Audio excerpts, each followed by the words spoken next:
Hey everyone, welcome back to the Spector Creative channel. That's what this one is, right? Yep. Let me check. Yep, still Spector Creative. I'm doing one of my rare reviews today, specifically of this Cobb Vanth figure, because I bought him because I wanted to use him for another video about deluxe figures. But I was quite impressed with the figure when I took him out that I said, hey, I'm going to do a whole video just about him real quick before, the reason being is because I'm going to glue some of his pieces on. So I wanted to do the review before I modified it. All right. So here we have Cobb Vanth, where if you don't know, as according to Rick Sanchez, anything with Cobb is a bad idea. But we're going to pass on that. Now, honestly, Hasbro is knocking it out right now with the 3 3/4 line. I mean, these are all Mando figures or Book of Boba Fett figures, but I mean, even classic trilogy stuff. I mean, it's getting better than ever, more expensive than ever, but what they're doing with things like the removable hoods, and in Cobb Vanth's case, he's got a swappable helmet head, just like Bo-Katan, and there was a Mando figure from a few years ago. All right, so let's jump into kind of why I was impressed with this figure. So this is what's called an after-the-fact figure. Another video I'm going to be making, which is also another reason I bought him.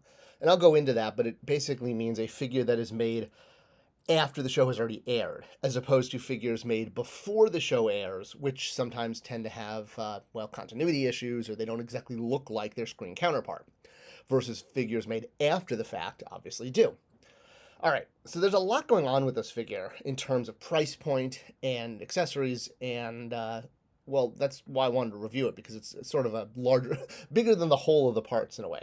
All right, let's jump into the figure first off. So comparatively to previous deluxe figures, or at least sort of current, he does have a lot going for him. His armor is very much removable, so you can take off the little knee pad. That's one thing I will be gluing on later. He's got, his removable gun there. Looks very much like something Mal might carry on Firefly. And then he comes with the larger gun that he used in the episode. Another custom or specific gun. He comes with 2 blast effects, which we're going to talk about that again in a moment. Of course, his removable jetpack.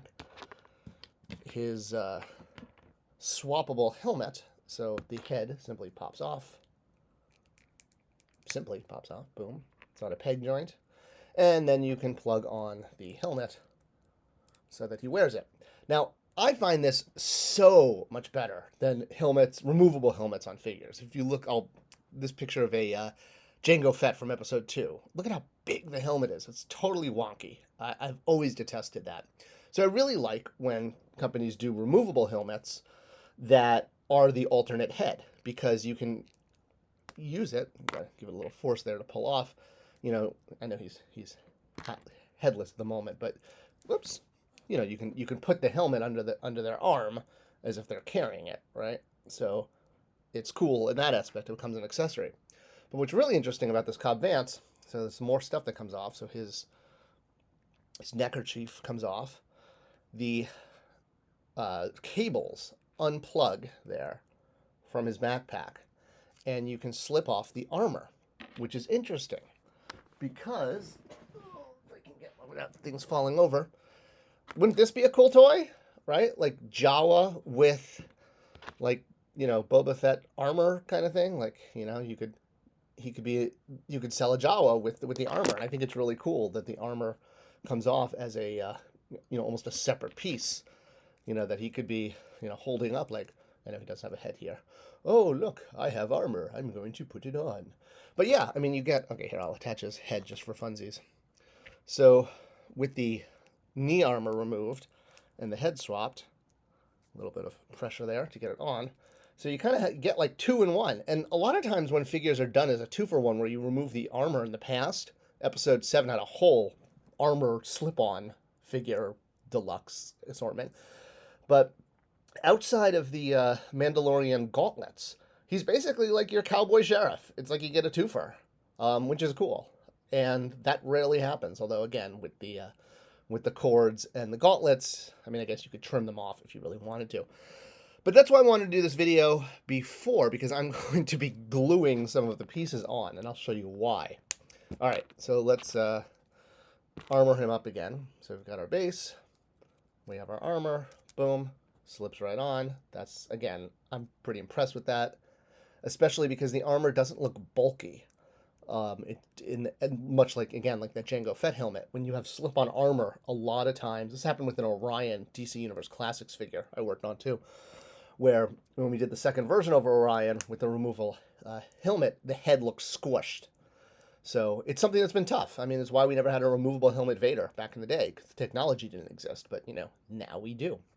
All right, so we've got our Cobb Vanth figure. You know, he can hold his helmet in his hand if he wants. Oh, I forgot to put on his bandana, so we're going to have to pull off his head again, put on his bandana, which honestly is so cool. It just makes him look like it's like a John Wayne Star Wars character. I love when Star Wars goes Western.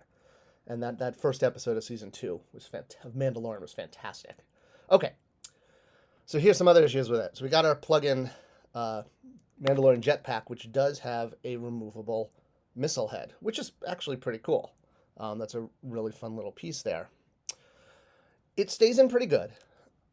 You know, it doesn't fall out. However, the jetpack, which has a plug, it'll stay in, but it really it falls right out. Like if you have it in your pocket, it's gonna fall out. You know, here's another Mando figure with a jetpack. That one really stays in. It's got a much better mechanism to hold it. The same with even this Boba Fett figure. So much sturdier, really plugs in there. This one doesn't have a removable missile. So here you can see, what did I do with the other one? You know, they are different, and they're not, well, let's see. Can he fit this one?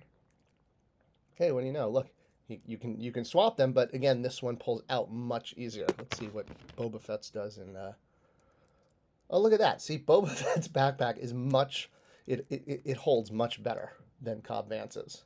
So even though it's supposed to be the same jetpack, right? He just repaints it, I guess. Okay.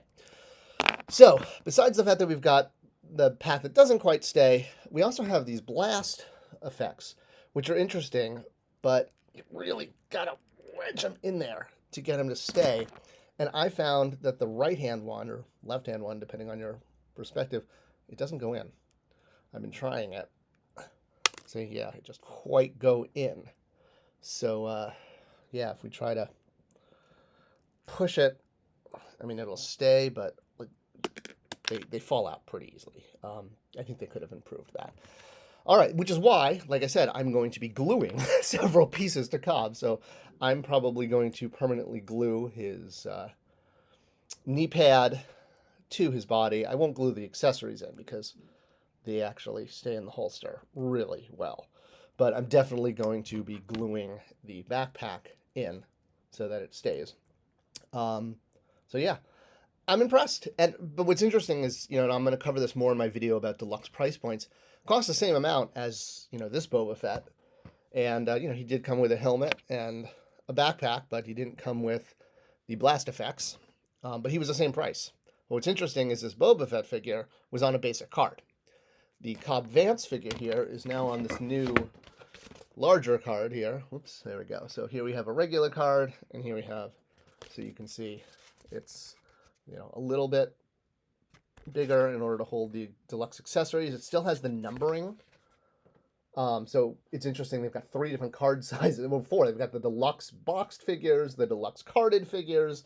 They've got the Salacious Crumb minifigure that just came with the Jabba set, reissue from the Comic-Con Death Star 2 set. So yeah, it's just interesting that if you are a carded collector and you want to have the numbering continue, you're going to have both types of cards. But yeah, the price point, this figure was the same price, was the $25 as Cobb here, although I got him at Target and I got Cobb at Walmart. So we'll get into that in the deluxe figure video that I'm going to be doing later this week.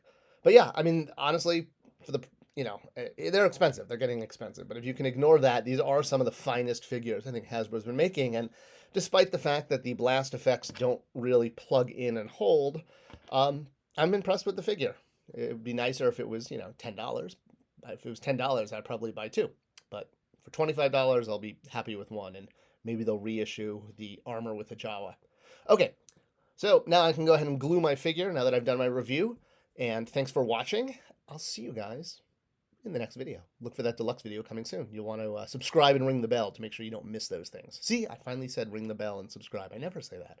I just talk about sharing this video because it is the best way to support the channel. Thank you as always, and see you in the next one.